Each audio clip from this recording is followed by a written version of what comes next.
No, I don't know. So, Jeremy, you and your brother own a bunch of capitalists. That's right. It's great. Venture capitalist. The backbone of the system. It's the new pioneer. New pioneer. So is it just about the money? No, it's about investing in companies that are ethically and morally defensible. Well, like what? Give me an example. Like what? Well, there's the company that we have where we're taking the fur or the wool from sheep, and we turn it into thread for homeless people to sew, and then they make it into cloth, which they in turn sew, and then make little shirts and pants for other homeless people to sell. It's a pretty good deal. People helping people. That's very admirable. Thank you. Although don't make me have to be a saint just yet. We do turn a small profit. After all, someone has to pay for the lap dances for the big guy here. He's joking around. Feels so good when he jokes. What's this company called?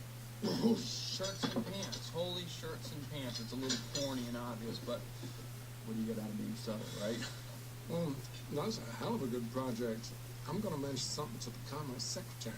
That would be terrific. That would be great, huh? Terrific. It was terrific. Easy, buddy.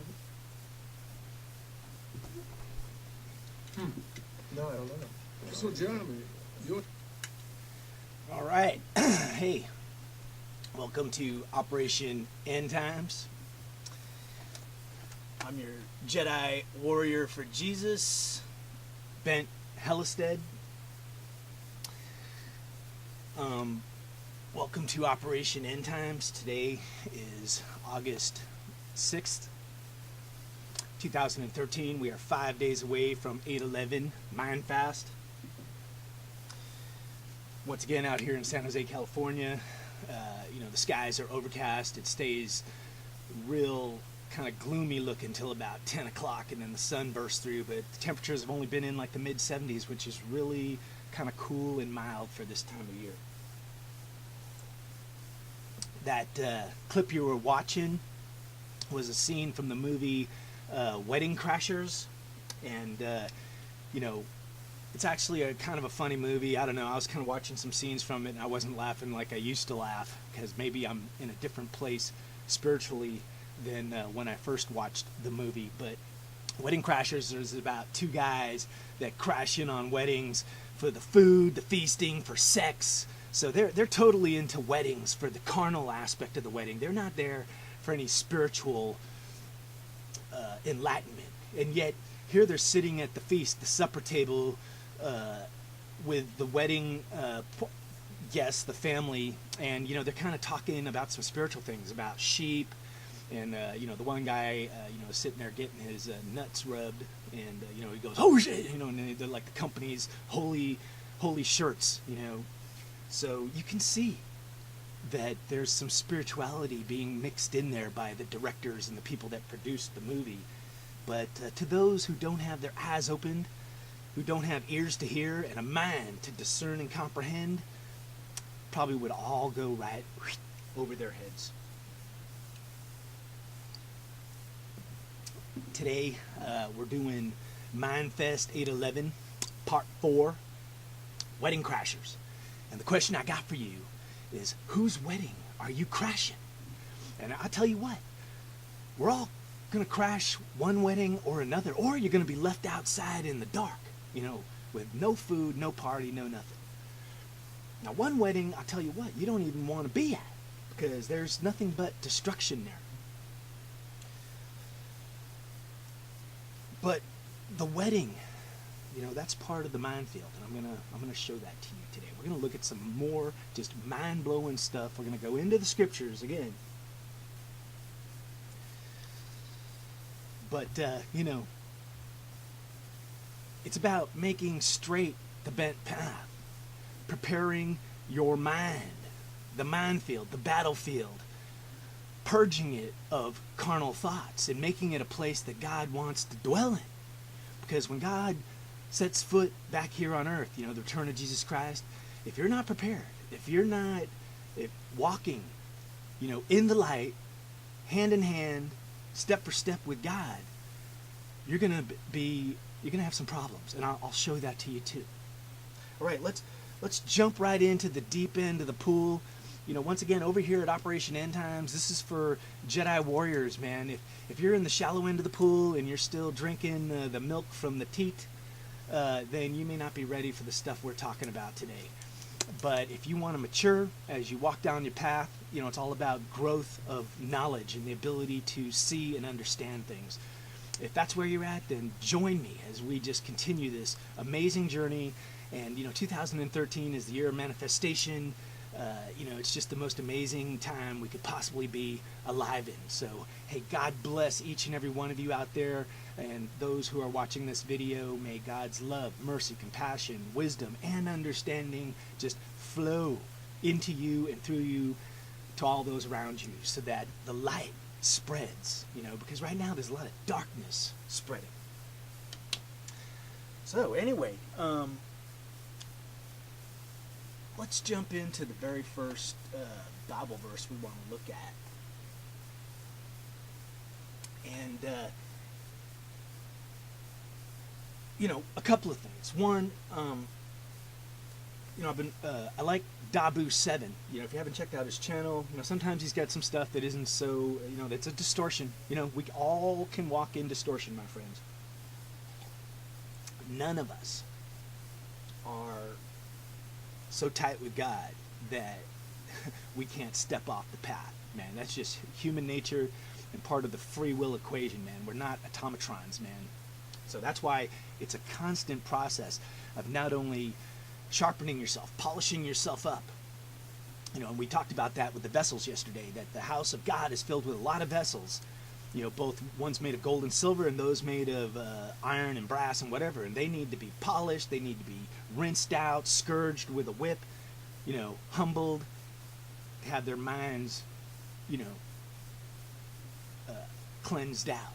You know, because it says if you were a vessel made, a brazen vessel, meaning you got sin, you know, that was part of your path, your walk, as you've been into some void, some darkness, you know, then you're going to have to be scrubbed and beaten down and, you know, a couple other things. That's part of your process of getting kind of cleaned up again. Now, the salvation and grace of God is absolutely free, man, handed out. You know, here you go. You know, all you got to do is believe in Jesus, you know, and have faith. And we're going to talk about that a little bit.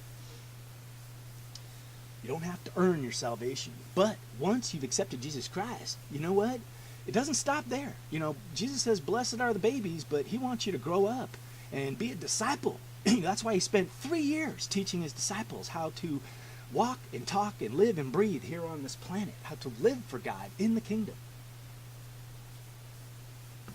So anyway, we're going to go back into the Old Testament to the book of 1 Chronicles, chapter 21. Very interesting chapter. It says, and Satan stood up against Israel and provoked David to number Israel. That's 1 Chronicles 21:1. There's that number 11. 2 times 11, 22 is the number of Jesus, the master architect, the perfect manifestation of love and God here on earth, the living, breathing word who can, with but, you know, a mere utterance, the heavens fold and reality literally changes in front of our very eyes. All power, all glory, Jesus Christ, who lives and reigns with God.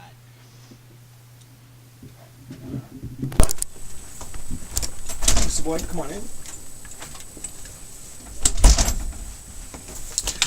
All right, sorry about that. It's my dogs. You know, they like to hang out in my bedroom, so I had to let Brucey in. But anyway, we're in 1 Chronicles. So, you know, like I've said, the Bible is duality, man. It's both light and dark. You know, God is in there and Satan is in there. And he's called Lord. He's called Baal. He's called Molech. He's part of the fallen angels. But he's in every single chapter of the Bible.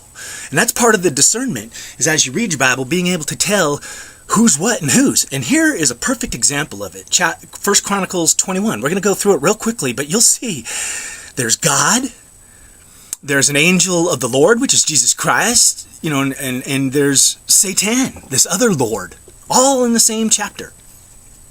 So, what's happening here is Satan stood up against Israel. So Satan, the adversary, is going against the body of Christ and of God, and provoked David to number Israel. And, the reason why this is a sin is because, God is unmeasurable. It doesn't matter whether you're thinking about his love, his mercy, his compassion, his wisdom, his knowledge, his might, his power. Any of it has no bounds and no ends.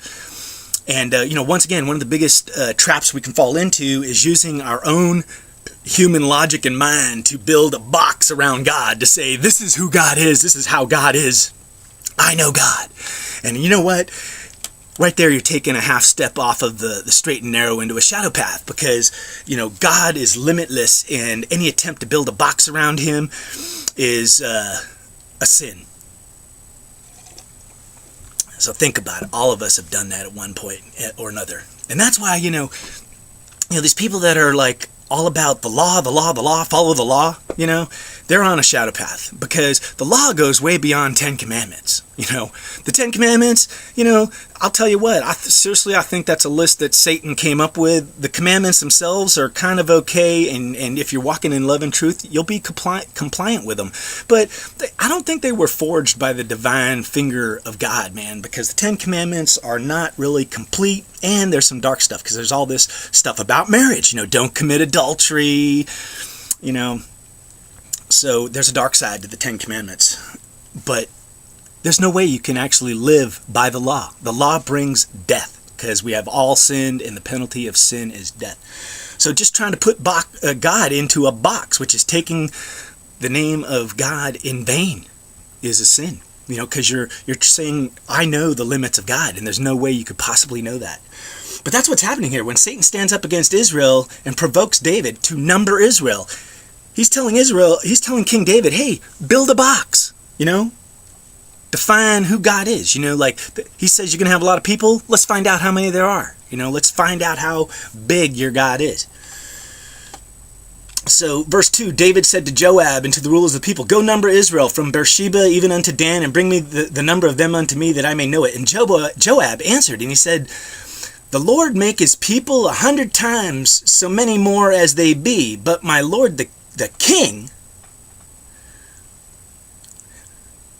are they not all my Lord's servants? Why then doth my Lord require this thing? Why will he be a cause to trespass against Israel? And the word for Satan in verse 1 is Molech. And we've already talked about it. Molech, Baal, Balaam, the false prophet. Satan is the Lord of the carnal marriage here on earth. And when you think about it, think about a marriage, right? I'm going to get into this. We're going to go look at two of the parables in the New Testament where Jesus talks about weddings. And one thing you find out, a wedding, and this is the carnal wedding that Satan controls, is step one is you send out the invites, and it's a select number of invites, your guests, and you want them to RSVP. Whereas if you look at those parables that we'll get to in the New Testament, the people that God invites to the feast, they don't come. And when you see the excuses they give for not coming, it's going to blow your mind.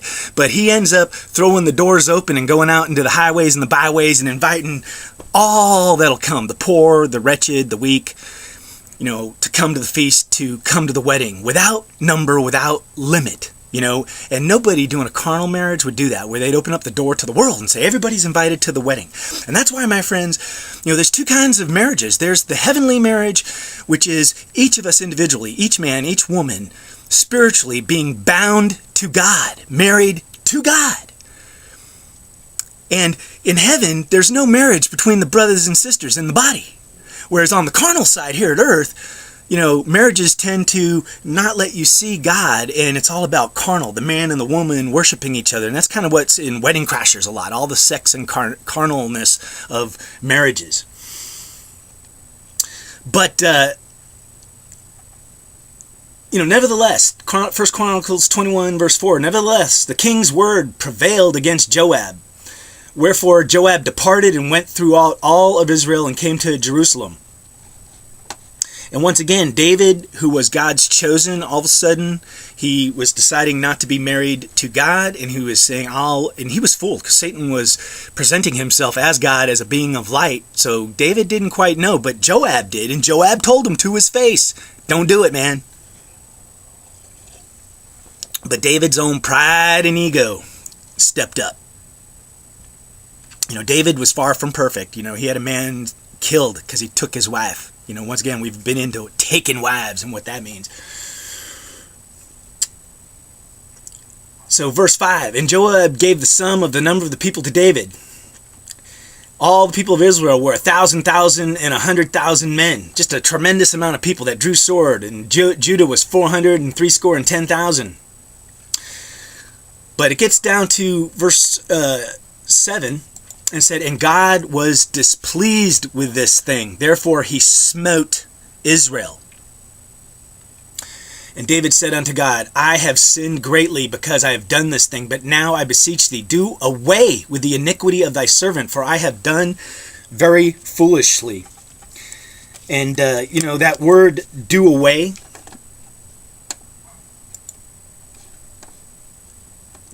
with the iniquity is abar. Hebrew word 5674. And it means to pass over or through, to alienate, to bring, to carry, to do away, to take away, to pass through, to pass beyond, to be crossed, to impregnate, to cause to cross, to vanish, to perish, to become invalid, to become obsolete.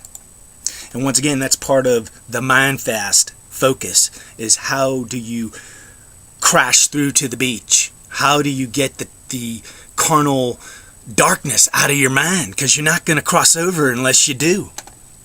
So right there, David in verse 7 or verse 8 is do away with iniquity. Do away with the iniquity of thy servant.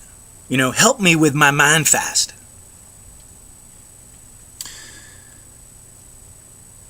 And the Lord spoke unto Gad, David's seer, saying, Go and tell David, saying, Thus saith the Lord, I offer thee 3 things. Choose one of the 3 things that I may do it unto you.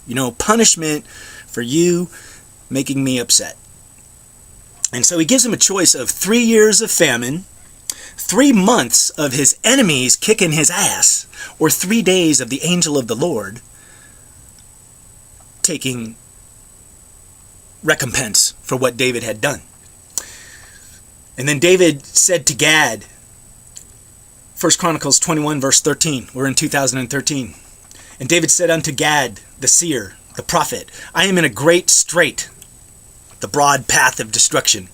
Let me fall now, which is Nephal, the fallen angels, into the hand of the Lord, for great is his mercies, but let me not fall into the hand of man. And there you go, my friends. David knew better to put your trust in God, because you'll find mercy there. Whereas if you're trusting man or Satan, you're going to find nothing but destruction. We're talking physical destruction, fire, storm, whatever. So the Lord sent pestilence upon Israel, and there fell 70,000 men. That's 7 times 10,000, 710. I was born on July 10th, 710.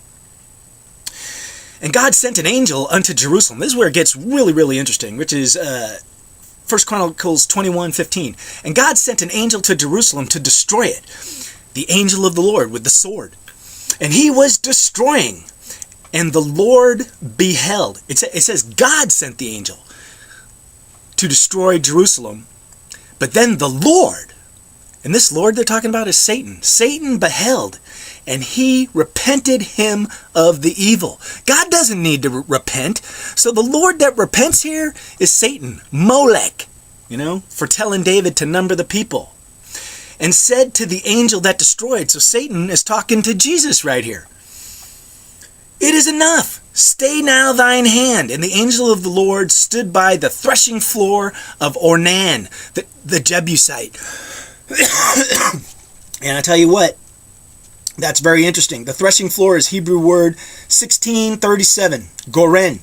It means the void, the darkness, or the barn. That's where judgment happens, in the void, in the darkness. That's where you meet God face to face. It's the barn, the threshing floor. Ornan is Hebrew word 77:1. It means light was perpetrated. The fir trees. From the root Hebrew 766, oren, meaning the fir or the cedar. Trouble in the forest, the trees in the garden. And it's also a root word, Hebrews 7:65, Aran, which is a descendant of Esau, which comes from Aran, and then that's a root, Ranan, which means joyous or to cry out, to overcome. That's Hebrew word 7:442. It's the sound that a mast or a tree makes, a very tall tree or a very tall mast, when the wind shakes the top. And my friends, that's why all of us, as you grow and become a tree, you go through tribulation. The wind goes through your branches and you're shaking, man.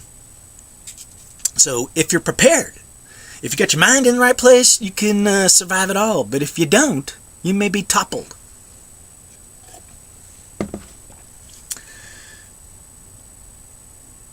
But isn't that interesting that the threshing floor of Ornan the Jebusite is the void where the barn where the judgment takes place, and the fir trees and the cedar trees are there.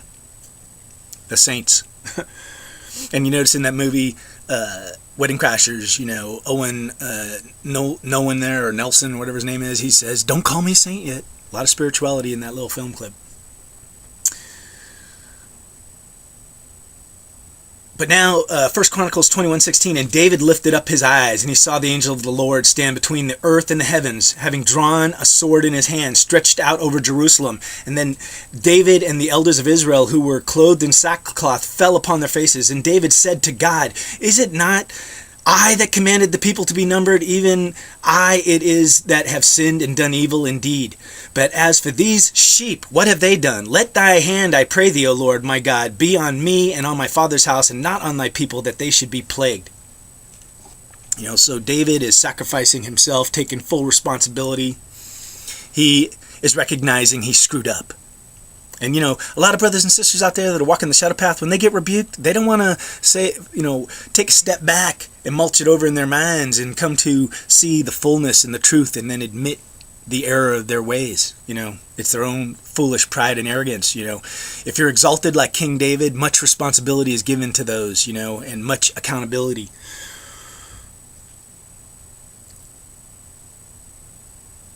And then the angel of the Lord commanded Gad to say to David that David should go up and set up an altar to the Lord. So David sets up an altar. He makes a sacrifice to stay the hand of the Lord. And David paid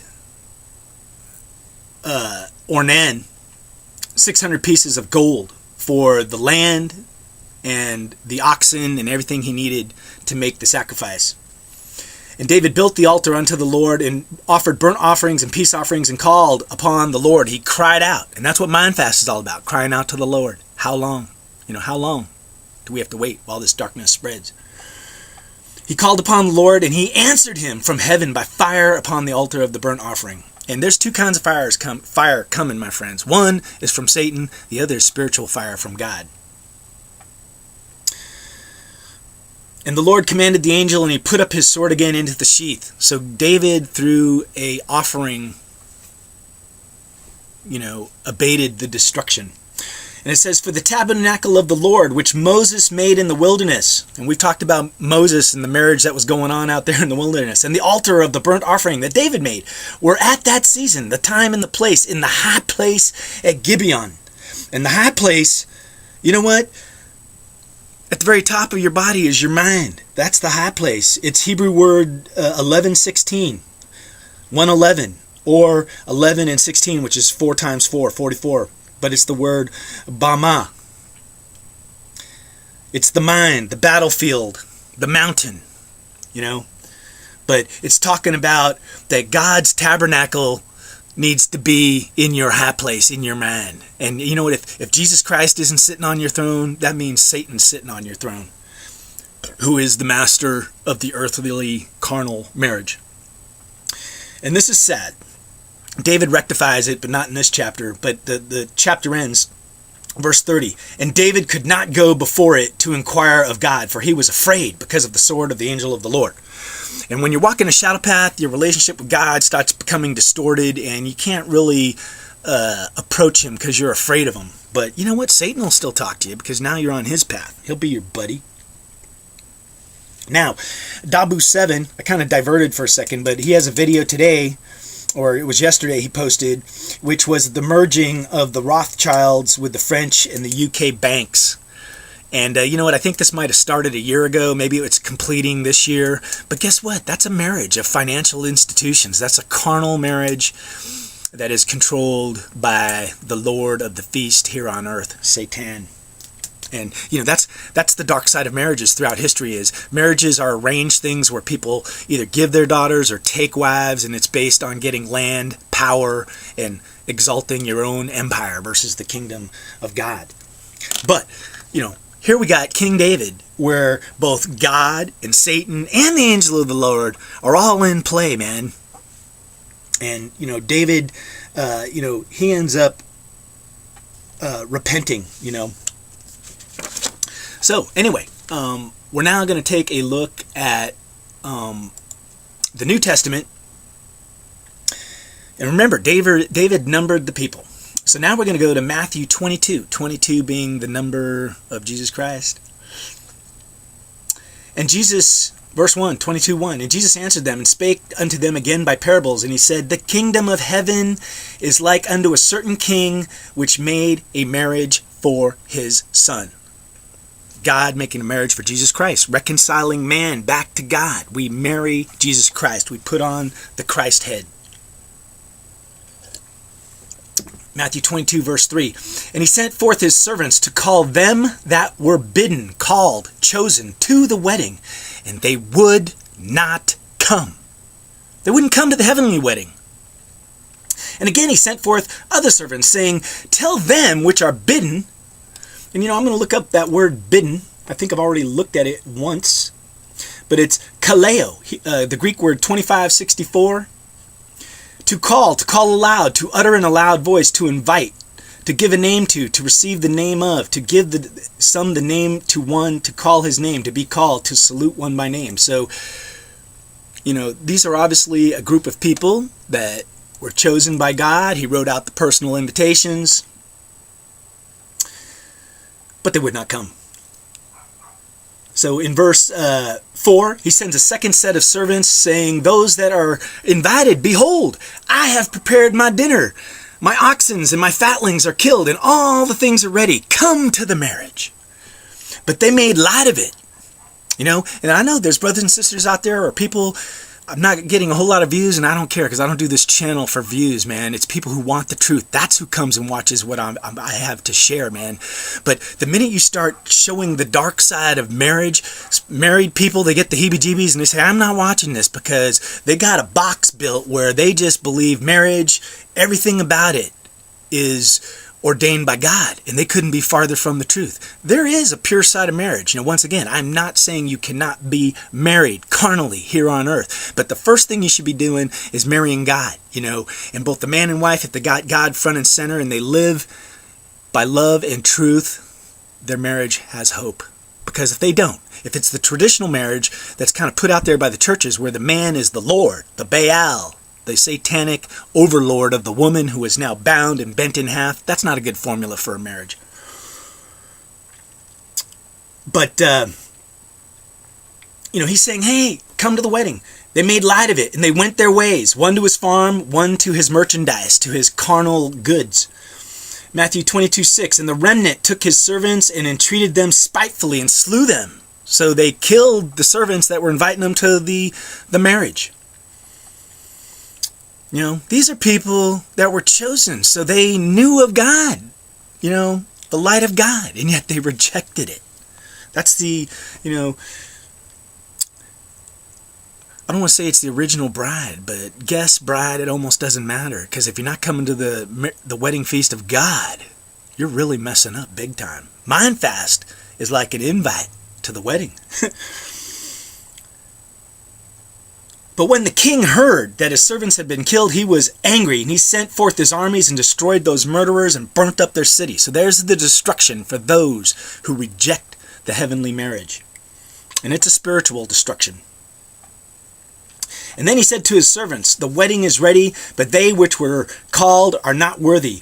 Go ye therefore to the highways, and as many as ye shall find, bid them to the marriage. So those servants went out to the highways and gathered together as many as they found, both bad and good, and the wedding was furnished with guests. And you know, once again, that's the exact opposite of what we do with carnal weddings. And when the king came to see the guest, he saw there was a man that had not on a wedding garment. And that's the thing. God calls the good and the bad, all vessels, the gold, the silver, the brass, the earthenly. You know, those of us that, you know, have walked the shadow path more, we got more work to do to get our garments clean than those that led a fairly righteous life, you know. But you don't want to be self-righteous, walking around thinking your shit don't stink, you know, because that's a sin in and of itself. But this one guy didn't have on a garment. He was walking around in filth. So he had not found a covering. He had not accepted the grace of God. And he said unto him, Friend, how camest thou in hither, not having a wedding garment? And he was speechless. He couldn't talk. He was dumbfounded, confused, in a shadow. And then the king said to his servants, Bind him up and hand and foot, and take him away and cast him into outer darkness, and there will be weeping and gnashing of teeth. So throw him out into the void. For many are called, but few are chosen. So that's just an amazing parable about the heavenly wedding where everybody is invited. And once again, the guests, there's no numbered invites, you know, building a box around the wedding, you know. But there are a condition. You got to accept Jesus Christ and the grace of God. All right, so the final thing we're going to look at, and then we're going to wrap this up. I'm already at 30 minutes, man. These videos just keep getting longer and longer. But it's Luke 14 in the New Testament. And then, you know, once again, Jesus, he's in the house of the Pharisees eating bread with them. And Luke 14, verse 3, Jesus spoke to the lawyers, you know, the people who try and live by the law. And he says, Is it lawful to heal on the Sabbath? And they held their peace. And they took him and healed him and let him go.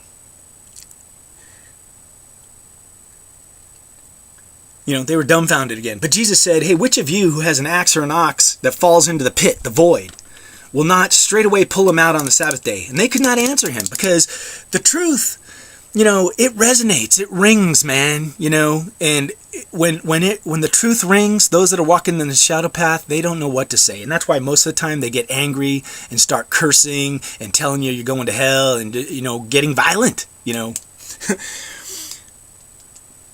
But then, and you know, one final note, you know, David, when he had those three choices, he said, better to be bound to God, you know, married to God, you know, a servant to God, versus those other two options, which were 3 years of famine and 3 months of being attacked by my enemies, the hand of man. So bound, it means married, wed to God, you know. So that's the first priority, marry God.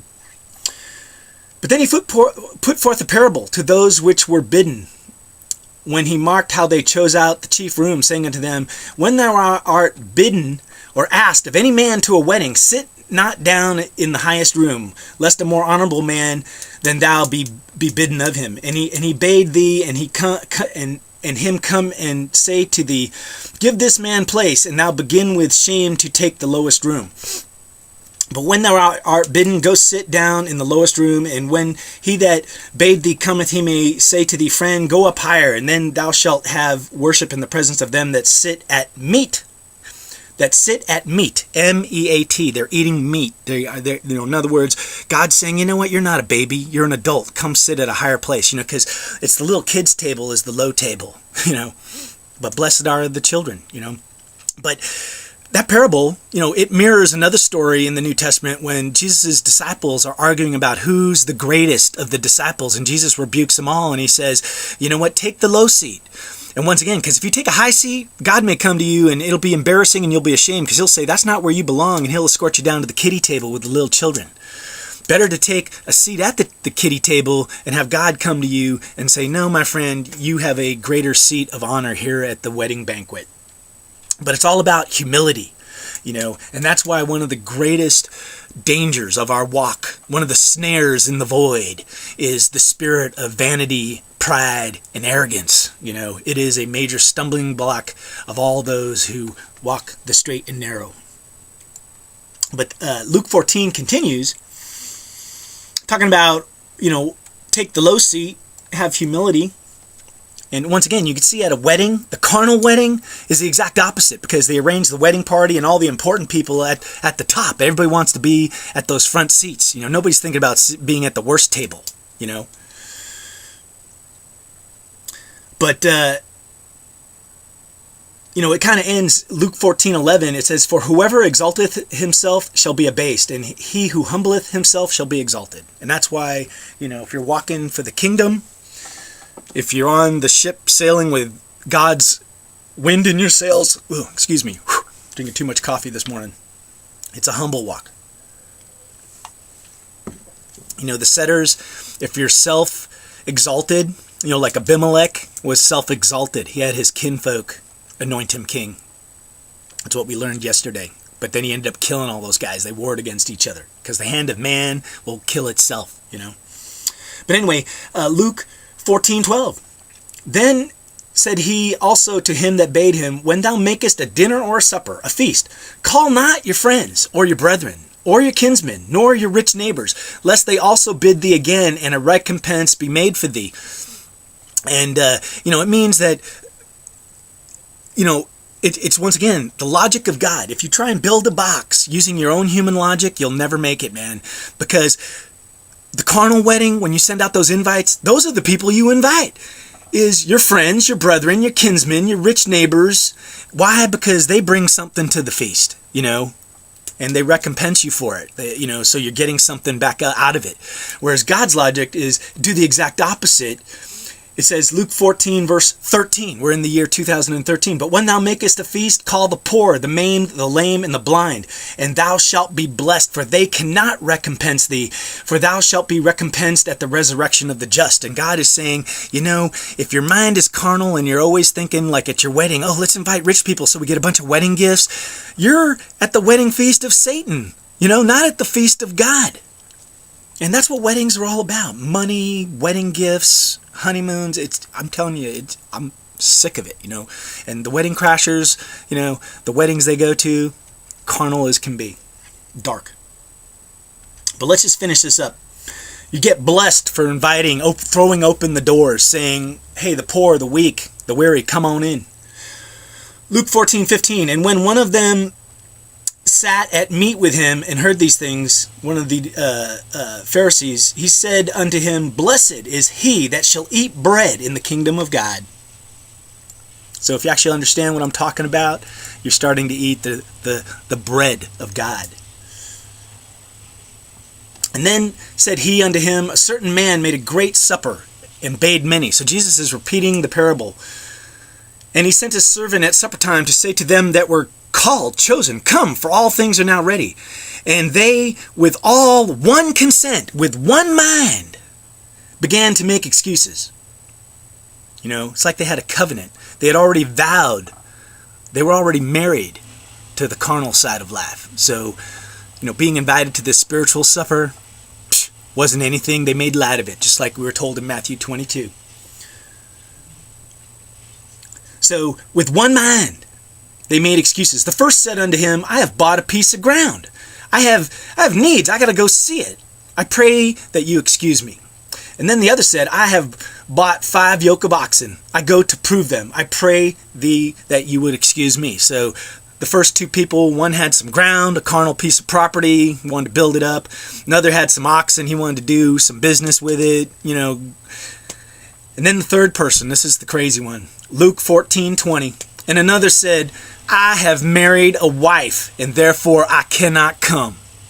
You know, my friends, I'm not saying you cannot be married, but if being married means you push God off to the side where he's just an afterthought or he doesn't even exist because all your priorities in life is to your wife, your kids, and your carnal existence, you're on a shadow path. Sorry, you know.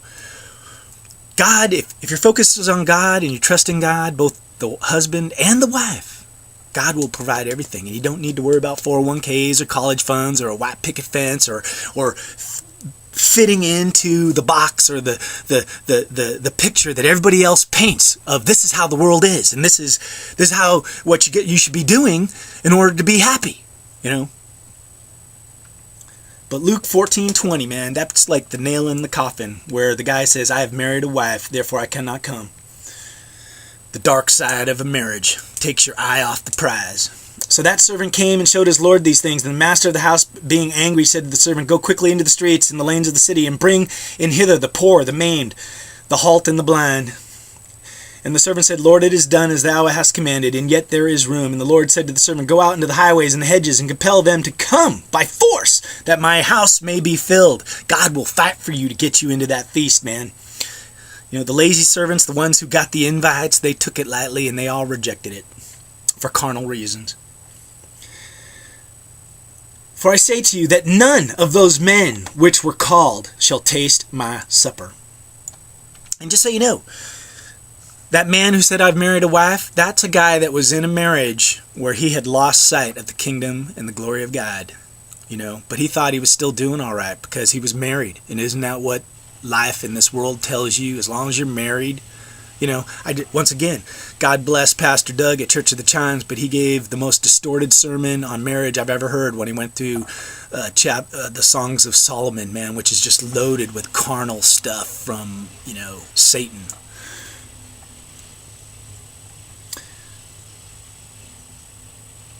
And it says that none of those men which were bidden shall taste my supper. And there went great multitudes with him. And he turned and he said unto them, If any man come to me, and hate not his father and mother, and his wife and his children, and his brethren and his sisters, yea, even his own life, he cannot be my disciple. For whoever does not bear his cross and come after me cannot be my disciple. For which of you, intending to build a tower, sitteth not down first, and counteth the cost, whether he has sufficient money to finish it, lest happily after he hath laid the foundation is not able to finish, all that behold it begin to mock him, saying, This man began to build and was not able to finish. Or what king that goes to make war against another king sitteth not down first, and consulteth whether he has 10,000 to meet him that comes against him with 20,000? Or else, while the other is yet a great way off, he sendeth an ambassador that desires conditions of peace. So likewise, whosoever he be of you that cannot forsake all that he hath, he cannot be my disciple. So he's saying that king, the man who's building the tower, you know, they're not trusting the hand of God. They're still trusting their own hand. They're numbering the bricks and the money to build the tower. They're numbering their men to make sure they can win the war. Whereas when you got God with you, you don't need to do any of that. Salt is good, but if the salt has lost its savor, wherewith shall it be seasoned? And it is neither fit for land, nor yet for the dunghill. And men cast it out. He that hath ears, let him hear.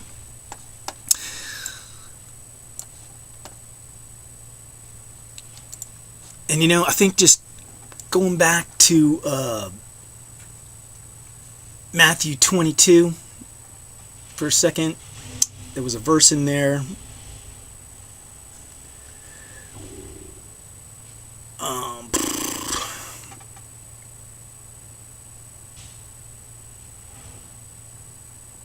Well, what it was is it was one more verse just with some reverse logic in it.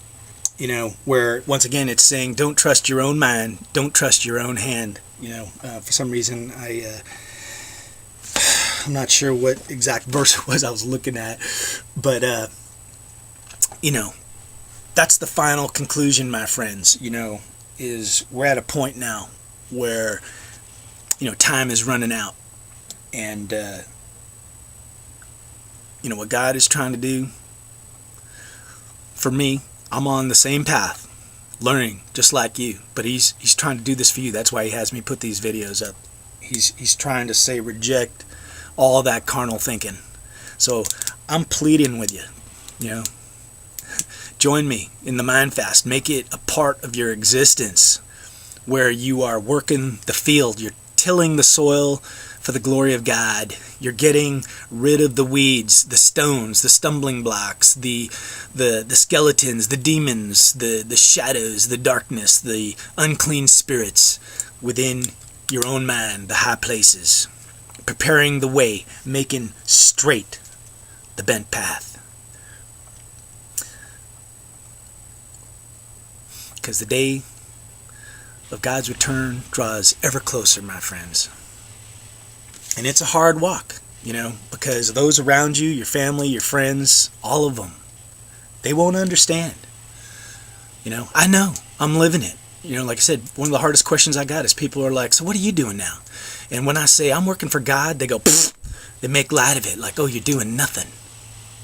Right. You know, I got my mind right.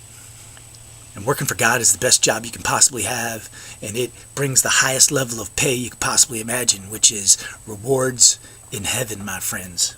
All right, hey, this is Operation End Times. I'm your Jedi Warrior for Jesus. This is Mindfast Part 4, 811. You know, join me, my friends, in the greatest adventure of a lifetime. All right, may God's blessings and His peace and His love and His understanding, which is beyond the comprehension of any mortal man, flow to you and hopefully open your eyes and your ears to what is happening and unfolding in front of our eyes. All right, God bless you all.